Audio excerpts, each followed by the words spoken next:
Diego, o interessante, na verdade, é que nessa história inteira, acho que a gente até já tangenciou isso, né? É que esse tipo de faíscas entre os poderes são naturais, da relação entre os poderes, né? É normal que eles tenham divergências e as divergências sejam resolvidas, né? É super natural, né? E que o judiciário, inclusive, faça essa mediação, né? Isso, na verdade, quando você vai ler Montesquieu, né, e o espírito das leis lá atrás, 1748, né, da separação do executivo, legislativo, judiciário, dos freios e contrapesos, né, ou seja, de um poder freando e limitando o outro poder, né, exatamente para esse poder não se tornar tirânico, né, ele, na verdade, ou seja, todas essas relações fazem parte. O que, na verdade, acontece é que, e esse é o ponto, né? É o IOF, mas poderia ser um outro assunto, porque não é o IOF. O IOF foi, na verdade, a bola da vez.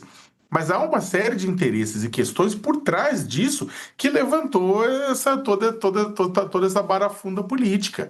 A gente tá, bem, o mais óbvio você tem a eleição chegando, você tem a questão de liberação de emenda parlamentar, como a gente já falou aqui, inclusive no All News, né, e pessoas do Planalto já falaram comigo, né, pessoas, senadores, inclusive da base do governo.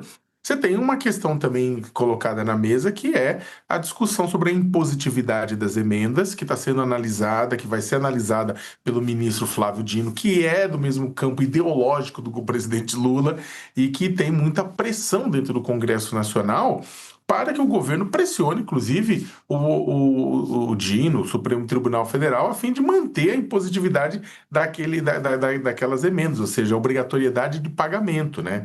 Enquanto é claro que há a possibilidade, o Dino já deixou isso claro, disso ser revisado, porque a função do parlamento, a função primeira, era fiscalizar, aprovar, mas não necessariamente direcionar. Isso aí foi incorporado a posteriori. Então tem toda uma discussão que vem sendo travada, né, nos bastidores e entra também nessa discussão, nesse debate agora, né, dessa pressão feita sobre o poder executivo, né? No final das contas, quem sai perdendo é a própria economia. O governo precisa apresentar pontos para que haja corte, para que haja ajuste aqui e ali. O ajuste tem que ser democrático, não pode ser simplesmente tirado do andar de baixo, de cortar, de mexer no piso constitucional de educação e saúde, de alterar, de desvincular salário mínimo de benefício previdenciário ou de acabar com o aumento real do salário mínimo. O pessoal discute isso aqui, o mercado apresenta isso aqui, mas sem fazer uma discussão do outro lado. Aumento de cobrança de imposto de super rico, aumento de outras alíquotas que também incidem em determinados setores econômicos, benefícios fiscais, né? Então, tem que se balancear isso. E essa discussão, que é uma discussão importantíssima, acabou ficando de lado.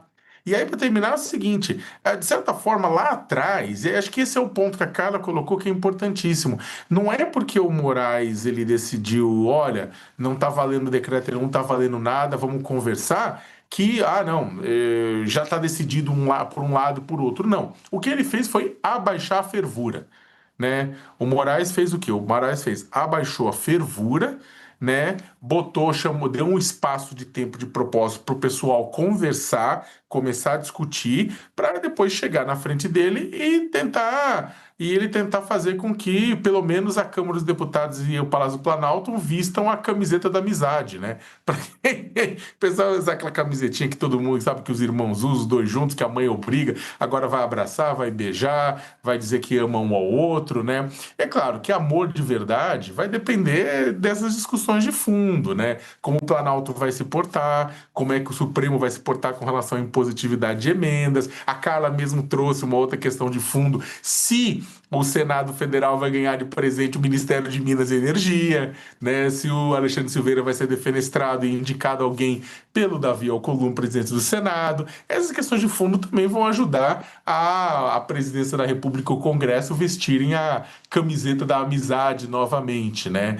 Agora, não deixa de ser o mínimo pitoresco para terminar que logo após Moraes suspender todos os decretos e chamar os adultos para conversarem, tanto o Lula quanto o próprio presidente da República, nomes da Câmara tenham falado, não, o STF está alinhado com as nossas preocupações, com a gente. Na verdade, neste momento, o STF está alinhado com baixar a fervura. Vamos ver o que vai acontecer de agora em diante.